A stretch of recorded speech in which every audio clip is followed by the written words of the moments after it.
Você acorda, abre os olhos e por alguns segundos, tudo parece completamente normal. A luz entra pela janela.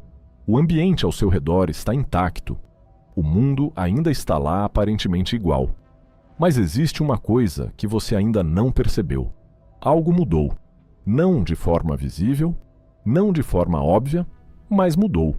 E quando você se levanta, caminha até a porta e sai de casa, essa sensação começa a ganhar forma.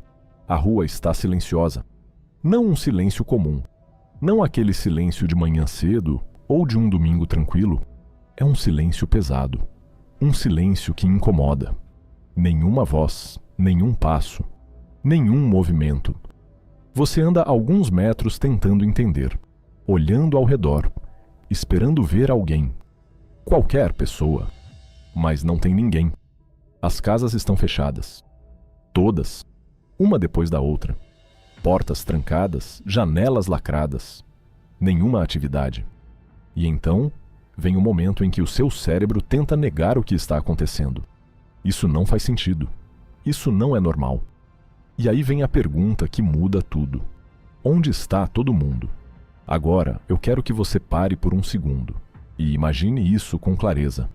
Não como uma história distante, não como algo que aconteceu com outras pessoas, mas com você, na sua rua, na sua cidade. Metade das pessoas que você conhece desaparecendo. Não de uma vez, não em um evento único, mas aos poucos, todos os dias, toda semana, um por um. Até que um dia você percebe que metade do mundo simplesmente deixou de existir. Isso não é ficção, isso não é exagero. Isso aconteceu e começou de um jeito tão silencioso que ninguém percebeu até que fosse impossível ignorar. Hoje você vai entender exatamente como isso começou, como se espalhou sem controle, e por que essa história é muito mais próxima da nossa realidade do que parece. Mas eu preciso te avisar uma coisa antes de continuar. Se você realmente prestar atenção nesse vídeo até o final, você não vai ver o mundo da mesma forma depois. E a maioria das pessoas não chega até o final. E sabe o que acontece com essas pessoas? Elas continuam sem entender o que realmente aconteceu. Então, faz o seguinte agora, se inscreve no canal, porque esse tipo de conteúdo não aparece duas vezes para você. E se você sair agora, é muito provável que nunca mais volte para terminar essa história. A humanidade sempre teve inimigos, guerras que destruíram civilizações inteiras, períodos de fome que dizimaram populações, conflitos que atravessaram gerações. Mas esse inimigo era diferente de tudo isso. Ele não tinha rosto, não tinha exército, não tinha bandeira, não fazia ameaças, não anunciava sua chegada. Ele simplesmente aparecia. E quando aparecia, já era tarde demais. A peste não começou na Europa. Ela começou muito antes disso, em regiões distantes da Ásia, onde o mundo começava a se conectar de forma mais intensa. Rotas comerciais cruzavam continentes. Caravanas transportavam riquezas. Cidades cresciam, mercados se expandiam. Tudo parecia evolução, tudo parecia progresso. Mas dentro desse progresso existia uma falha invisível. Algo que ninguém estava prestando atenção. Algo pequeno demais para ser percebido. Ratos. E dentro deles, pulgas. E dentro dessas pulgas, a morte. Agora pensa nisso. Durante anos, décadas, talvez séculos humanos, conviveram com ratos sem perceber que estavam dividindo espaço com um dos maiores vetores de morte da história. Eles estavam nos armazéns, nos navios, nas casas, nos mercados, sempre ali, invisíveis na rotina. Até que algo mudou. As pulgas começaram a carregar uma bactéria. E quando um rato morria, essas pulgas precisavam de um novo hospedeiro. E esse hospedeiro era o ser humano.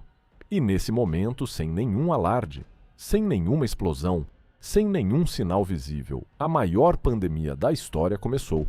No início ninguém percebeu. E esse é o ponto mais importante de todos. Porque a peste não começa com caos. Ela começa com normalidade.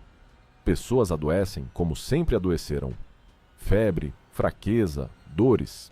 Nada muito diferente do que já existia.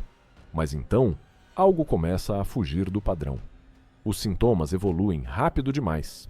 Inchaços escuros surgem no corpo, principalmente no pescoço, nas axilas e na virilha. Esses inchaços crescem, endurecem, escurecem. A dor é insuportável. Em alguns casos, o sangue começa a aparecer na respiração. O corpo começa a falhar. E então, em poucos dias, a morte, rápida, brutal, sem chance de recuperação. Agora, imagina você vivendo em um lugar onde isso começa a acontecer. Uma pessoa morre depois, outra depois várias. E ninguém entende o motivo. Não existe explicação. Não existe tratamento. Não existe controle. E é aqui que a história começa a acelerar. Porque o mundo naquele momento estava mais conectado do que nunca. Rotas comerciais funcionando sem parar. Navios cruzando oceanos, pessoas viajando constantemente. O que antes levava meses, agora levava semanas. O que antes era isolado, agora era conectado. E isso que parecia a evolução se tornou o maior erro da história. Porque a peste não precisava se mover rápido. O mundo fazia isso por ela. E então chegamos ao ponto onde tudo sai completamente do controle, a cidade de Cafá. Um centro comercial estratégico, uma ponte entre o Oriente e o Ocidente, cercada por forças invasoras. Durante o cerco, algo estranho começa a acontecer. Os invasores começam a morrer. Não em combate, não por falta de comida, mas por algo que ninguém consegue explicar. Eles caem um após o outro, em números cada vez maiores. O medo começa a se espalhar entre eles, e quando o medo se mistura com o desespero, decisões extremas acontecem, eles começam a lançar os corpos dos mortos por cima das muralhas da cidade. Corpos infectados, em decomposição, sendo arremessados para dentro. O ar se contamina. A água se contamina. O ambiente inteiro se transforma em um vetor de morte. E naquele momento, a peste entra na cidade. E quando ela entra, não sai mais. E quando a peste entrou em Cafá, ela não ficou lá. Esse foi o momento que mudou tudo. Porque o que aconteceu depois foi inevitável. As pessoas começaram a fugir. E isso é importante você entender. Elas não estavam erradas. Qualquer pessoa faria exatamente o mesmo: fugir, escapar, sobreviver. Navios foram preparados às pressas, famílias abandonaram tudo. Casas, bens, história, tudo ficou para trás. Mas tinha um detalhe que ninguém sabia. Eles não estavam fugindo da peste. Eles estavam levando ela com eles. Cada pessoa infectada que embarcava era um novo ponto de contágio. Cada rato escondido no navio era uma bomba invisível.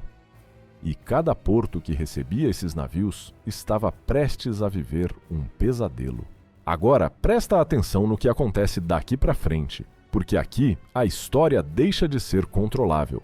Messina foi o primeiro impacto. Navios chegam, tripulação doente. Alguns já mortos, outros morrendo. Na frente de todos. A cidade entra em choque, mas já é tarde. A peste já está lá. Depois vem Gênova. Depois, Veneza. Depois, Marsella. Depois, Paris. Depois, Londres. Uma sequência, uma reação em cadeia. Uma cidade contaminando a outra, sem parar. Sem controle, sem chance de resposta. Agora, imagina, viver nesse momento. Você acorda um dia e ouve que pessoas estão morrendo no outro dia. Mais pessoas, no outro ruas inteiras. E então você começa a perceber uma coisa. Isso não está diminuindo. Está piorando muito mais rápido do que qualquer pessoa consegue entender. E aí vem o ponto mais assustador de todos os sinais. Porque agora você consegue identificar quem vai morrer antes mesmo da morte chegar. Você olha para alguém e vê o inchaço escuro doloroso crescendo. Você vê a pessoa enfraquecendo. Você ouve a tosse. Você vê o sangue. E nesse momento, você sabe, ela não vai sobreviver. Agora pensa no impacto disso na mente humana. Você não está só com medo da morte. Você está convivendo com ela o tempo todo, em todo lugar, em toda pessoa. E é aqui que algo quebra. A sociedade, famílias começam a se desfazer. Pais abandonam filhos. Filhos abandonam pais, maridos, fogem, esposas, se isolam. Amigos desaparecem. Porque agora qualquer pessoa pode ser a sua morte. O toque vira ameaça. A proximidade vira risco. A confiança desaparece. E quando a confiança acaba, a sociedade começa a desmoronar.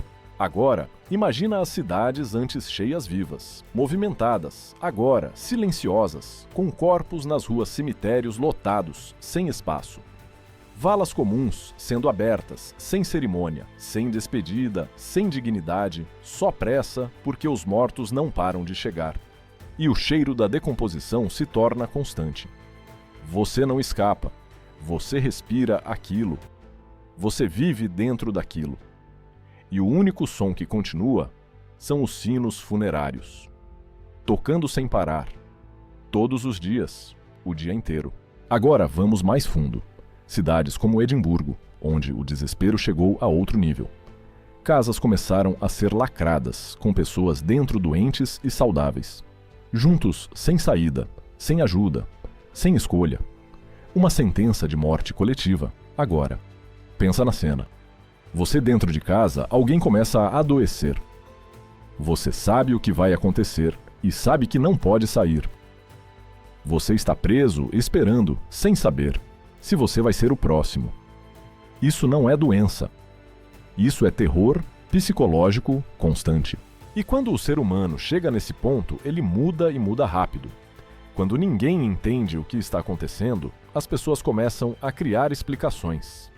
Boatos, surgem teorias, aparecem culpados, são inventados, comunidades, são acusadas, minorias, são perseguidas. A violência explode porque o medo precisa de um alvo. Em menos de 3 anos, até metade da população da Europa morreu. Metade. Isso não é só número. Isso é colapso, economia quebrando sociedade, mudando o poder sendo redistribuído. Mas no meio disso tudo, algo começou a nascer. Observação, questionamento, lógica, ciência.